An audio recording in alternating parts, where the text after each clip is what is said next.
Yes. Finally. It's about time.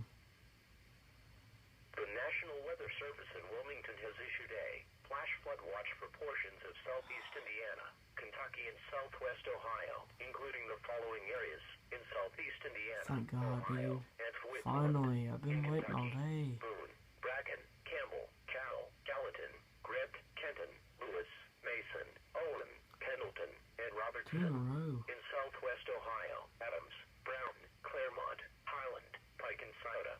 Until midnight, the night showers and thunderstorms will continue to develop into tonight in a moist and unstable air mass.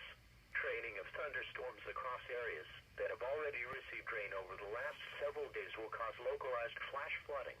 Low-lying and poor drainage areas, especially near small creeks and streams, will be especially vulnerable to rapidly rising waters.